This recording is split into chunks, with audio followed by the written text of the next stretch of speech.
The team is probably the most important component when it comes to a critical entrepreneurial success factor.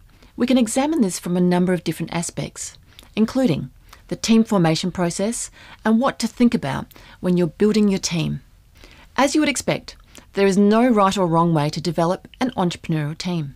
What is important is determining what skills are needed to develop the venture and when are the skills required. And so it is not necessarily required to have a full team on board from the genesis of the venture. What is most important is recognising where the team gaps are. To achieve this requires a candid assessment of individual team member strengths and weaknesses, individual team member skills, knowledge and expertise levels in areas such as marketing, legal, HR, financial and accounting, and to what extent team members get along with each other, their network of contacts, and individual personal goals, individual team members' motivations for being involved in the venture, and what are the critical success factors for developing the venture and what needs to be done to achieve these. The team need to identify their sustainable competitive advantage and what types of people are required to achieve this, particularly in terms of considering whether external resources should be involved and to what extent will proprietary knowledge be compromised if external parties are accessed. For example, if your venture had a strong medical technological focus, it would be imperative to have someone on your team with the relevant medical technology expertise from the very beginning. However, it may not be necessary to have, for example, someone with the prerequisite financial expertise from the very beginning, as this may be able to be outsourced initially. Of course, having someone with the relevant financial expertise on board will eventually become crucial.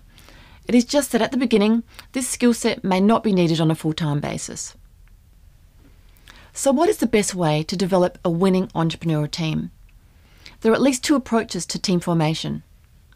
One approach involves an individual, the lead entrepreneur, for example, who sees an opportunity and puts together the necessary team member skill set to take advantage of that opportunity. An alternative approach occurs where a team of entrepreneurial individuals has come into existence and collectively they were looking for an appropriate business opportunity that will complement the team's expertise, knowledge and skills.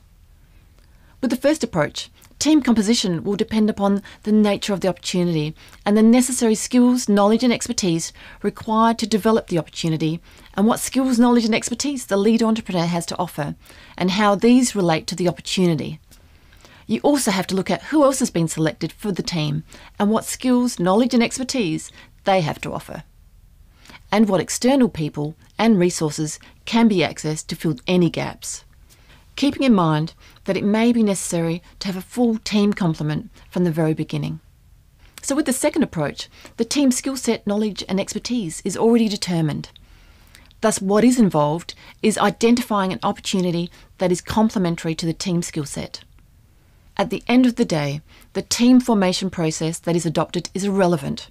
The crucial factor is whether the team is a good fit with the opportunity, such that it will attract the necessary resources to develop the opportunity and to be able to develop the required entrepreneurial strategies to grow the venture in line with the identified vision.